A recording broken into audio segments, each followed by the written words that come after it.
Ti svegli già esausto? Vai a letto distrutto senza aver fatto nulla di straordinario? Ascolta, non sei pigro, non sei debole.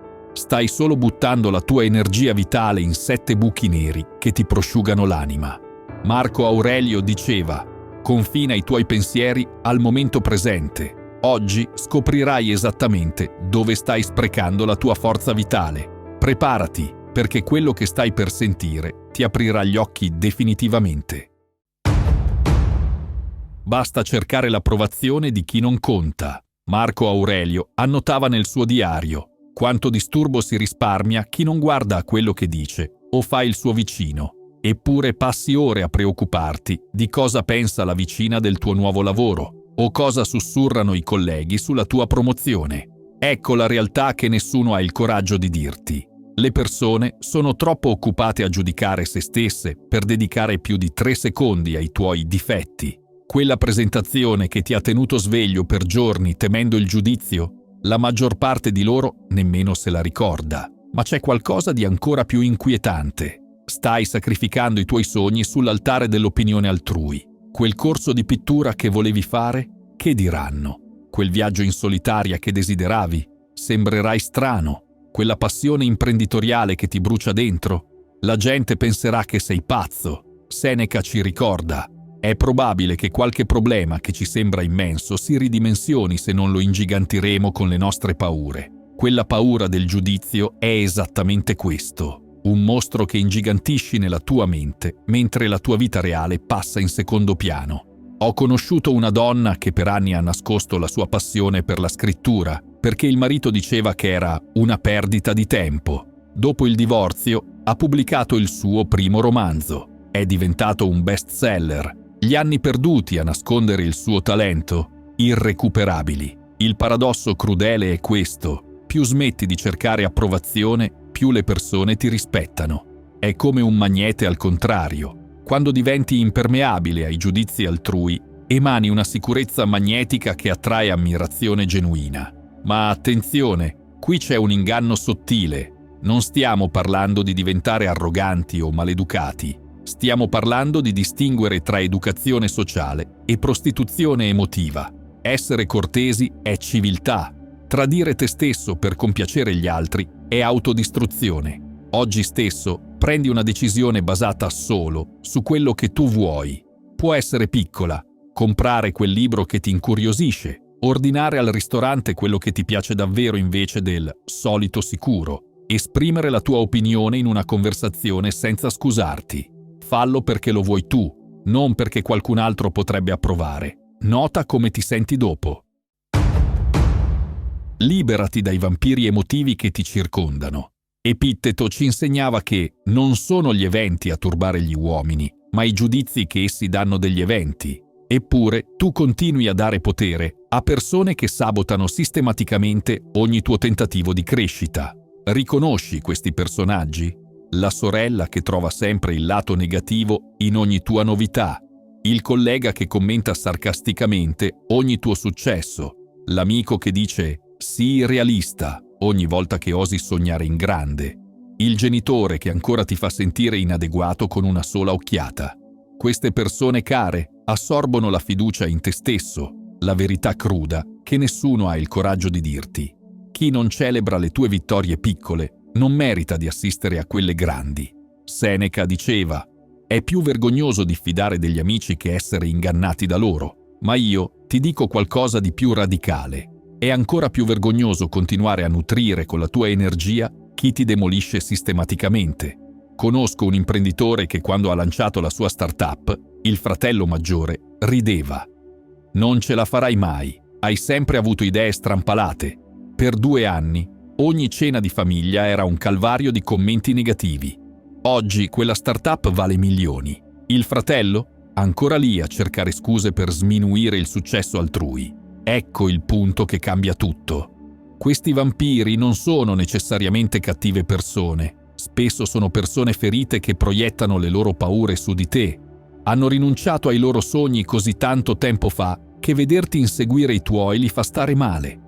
La tua crescita è uno specchio spietato della loro stagnazione. Questo non significa che devi odiarli, significa che devi proteggerti da loro. Non puoi aiutare chi non vuole essere aiutato, ma puoi evitare che chi non vuole crescere ti trascini nel suo immobilismo. Il tuo circolo interiore deve essere composto da gladiatori, non da spettatori passivi che scommettono contro di te. Ogni secondo che sprechi cercando di convincere un detrattore è un secondo rubato alla costruzione del tuo futuro. Fai la lista delle 5 persone con cui passi più tempo.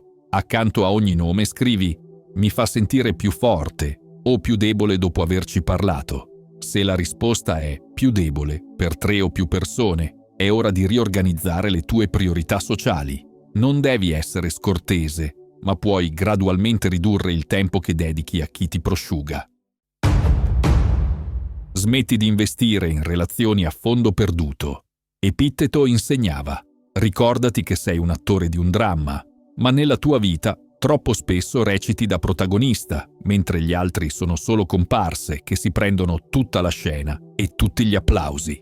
Conosci la sensazione? Sei sempre tu che organizzi le cene, ricordi i compleanni, fai il primo passo nelle riconciliazioni.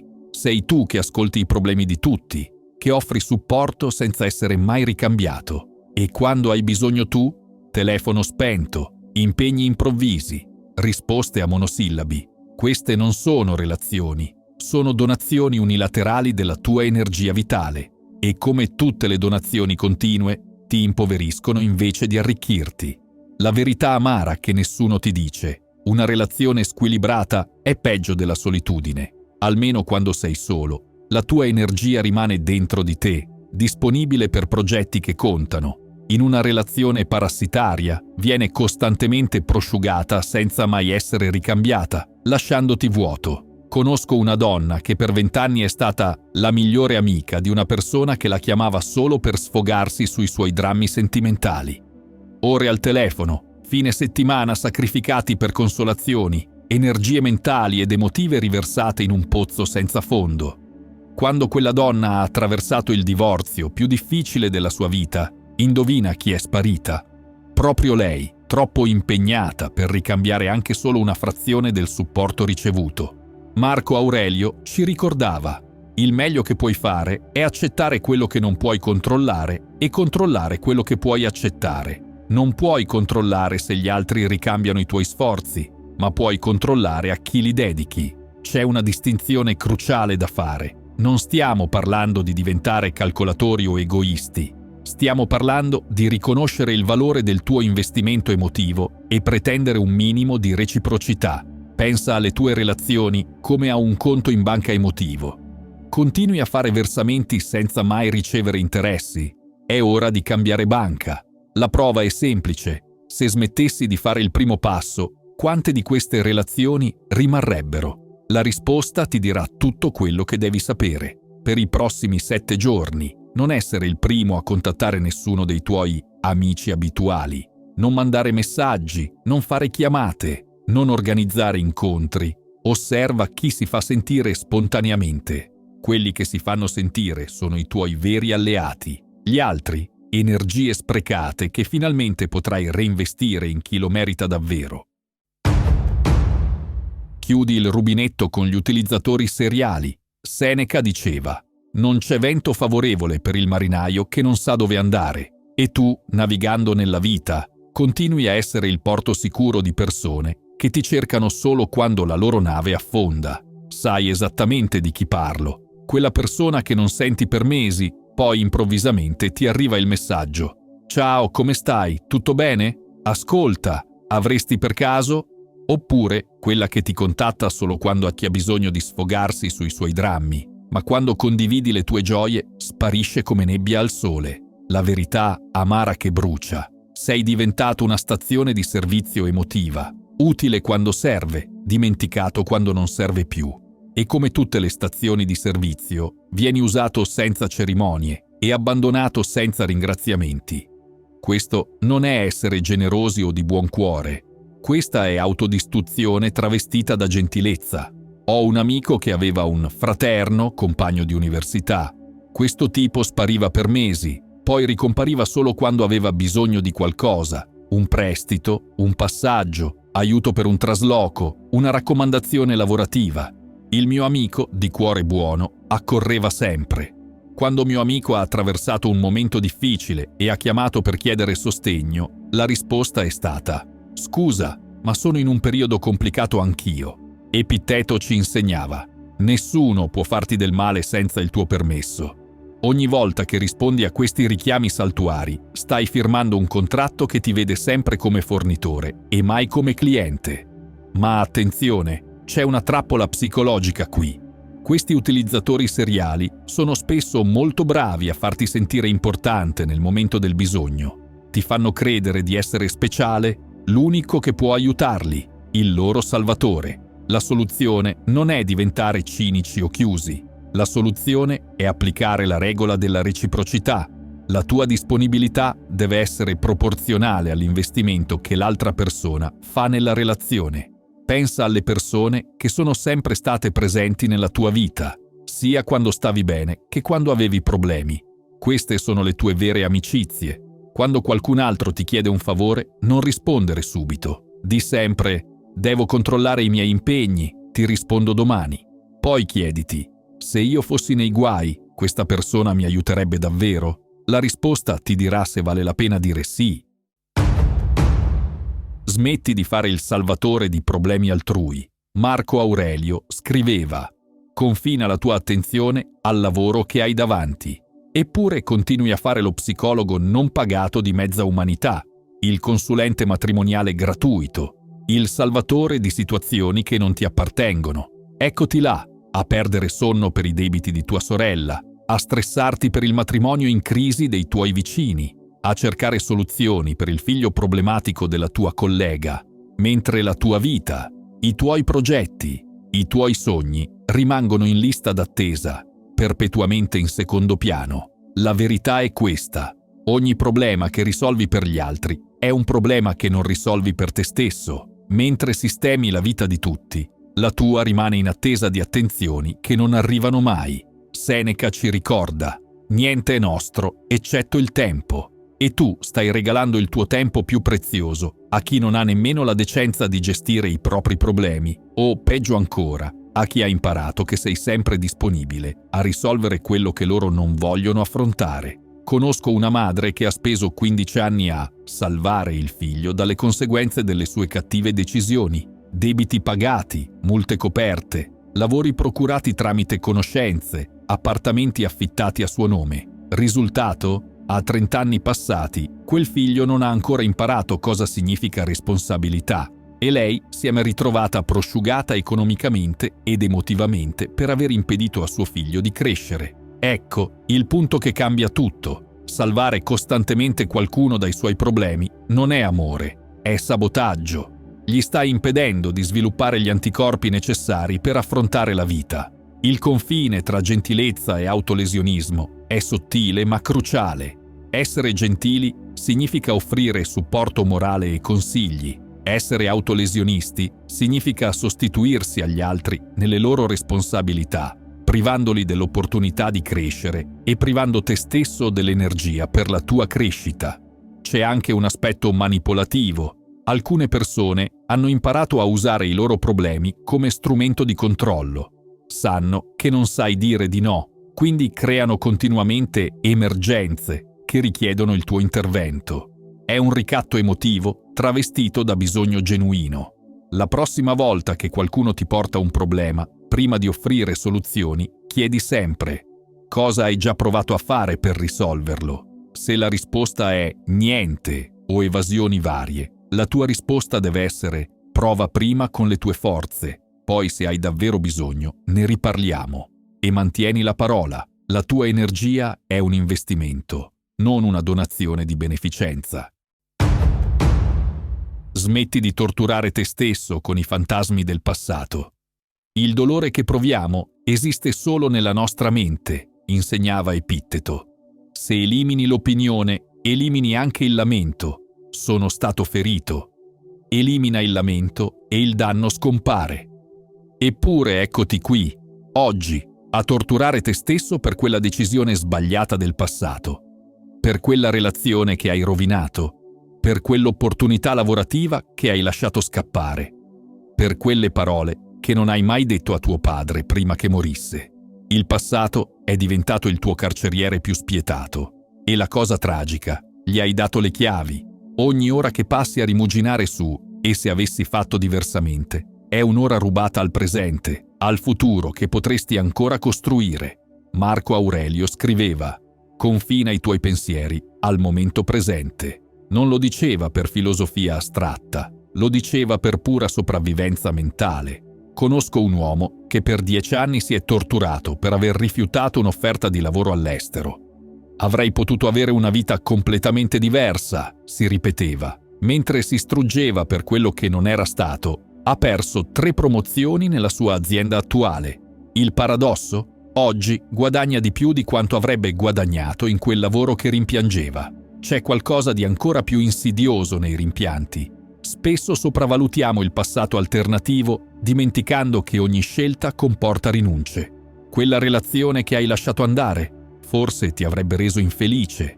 Quel lavoro che non hai preso, forse ti avrebbe stressato oltre il sopportabile. Seneca ci ricorda: non esiste vento favorevole per chi non sa dove vuole andare. E tu, ancorato ai rimpianti, hai perso completamente la bussola del presente. Il passato ha un solo valore, quello di insegnarti. Ma se continui a riviverlo invece di imparare da esso, stai trasformando una lezione in una prigione. La verità è questa: i tuoi rimpianti più grandi spesso nascondono la tua paura più grande, quella di prendere decisioni nel presente. È più facile rimpiangere il passato che rischiare nel futuro. Ogni minuto che passi a rimpiangere il passato è un minuto in cui stai creando nuovi rimpianti per il futuro. Tra 10 anni ti pentirai di non aver vissuto pienamente questi anni, perché eri troppo occupato a pentirti di quelli precedenti. Scrivi su un foglio il tuo rimpianto più grande. Poi, accanto, scrivi 3 cose che quella esperienza ti ha insegnato. Infine, scrivi 3 azioni concrete che puoi intraprendere oggi basandoti su quegli insegnamenti. Distruggi il foglio tenendo a mente che il passato è morto, ma gli insegnamenti sono vivi e utilizzabili ora. Smetti di combattere draghi immaginari nel futuro. Oggi ho scampato a molte preoccupazioni, anzi, le ho cacciate io stesso, perché stavano nella mia mente, non negli eventi esterni, scriveva Marco Aurelio. Eppure, tu continui a consumarti per scenari che esistono solo nella tua testa. Eccoti là, sveglio alle 3 di notte a preoccuparti per la riunione di lavoro della prossima settimana. A immaginare tutte le cose che potrebbero andare storte con la salute dei tuoi genitori. A terrorizzarti per un futuro economico che dipingi sempre più nero della realtà. Stai sprecando energie vitali combattendo draghi che non esistono, preparandoti per battaglie che probabilmente non dovrai mai affrontare. Seneca aveva capito tutto. È probabile che qualche problema che ci sembra immenso si ridimensioni se non lo ingigantiremo con le nostre paure. Il 90% delle tue preoccupazioni riguarda eventi che non accadranno mai. Il restante 10%, quando accadranno, li affronterai con risorse che oggi non riesci nemmeno a immaginare.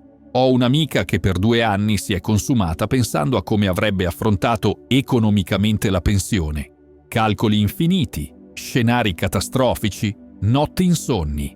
Nel frattempo stava perdendo opportunità di investimento nel presente perché tutta la sua energia mentale era proiettata in un futuro ipotetico. Quando finalmente ha deciso di concentrarsi sul qui e ora, ha triplicato i suoi risparmi in 6 mesi. C'è qualcosa di ancora più sottile nell'ansia per il futuro. Spesso maschera la nostra resistenza a vivere pienamente il presente. È più facile preoccuparsi di quello che potrebbe accadere domani che affrontare quello che sta accadendo oggi. L'ansia cronica è un lusso che non puoi permetterti, non perché i problemi non esistano, ma perché l'ansia non li risolve, anzi, li peggiora consumando l'energia che avresti bisogno per affrontarli quando e se si presenteranno. Epitteto ci insegna una distinzione rivoluzionaria.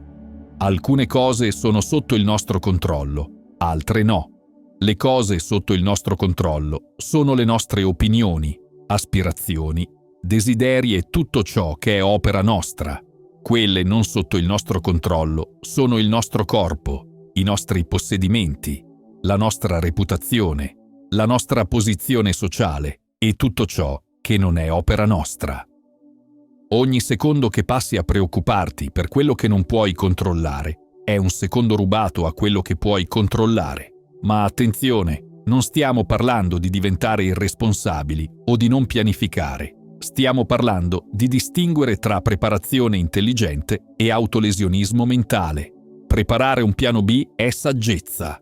Immaginare continuamente scenari apocalittici è masochismo. Quando ti ritrovi a preoccuparti per il futuro, fermati e chiedi: posso fare qualcosa di concreto oggi per questa situazione? Se sì, fallo. Se no, scrivi la preoccupazione su un foglio con la data di oggi e mettilo in un cassetto. Tra 3 mesi riaprilo e verifica quante di quelle preoccupazioni si sono realmente concretizzate. Sarà meno del 10%. Epitteto ci lascia con questa saggezza che può cambiare la tua vita. Ricorda che il desiderio promette il raggiungimento di ciò che desideri e l'avversione promette l'evitare ciò di cui hai avversione. La tua stanchezza cronica non è destino, è scelta. Ogni giorno scegli dove dirigere la tua energia vitale. Oggi hai imparato a riconoscere i 7 ladri silenziosi che ti stanno prosciugando. Domani inizierai a proteggerti da loro. Ricorda, la conoscenza senza azione è solo intrattenimento intellettuale. Gli esercizi che hai appena letto non sono suggerimenti, sono farmaci per la tua anima. Prendili seriamente. Marco Aurelio ci ricorda: il tempo è una freccia, la vita un bersaglio. La tua energia è l'unica valuta reale che possiedi. Smetti di sperperarla in investimenti che non ti restituiranno mai nulla. Inizia oggi, inizia ora. Il futuro te stesso ti ringrazierà per la decisione che prenderai in questo momento. Se hai trovato valore in queste parole, ti piacerà uno di questi video.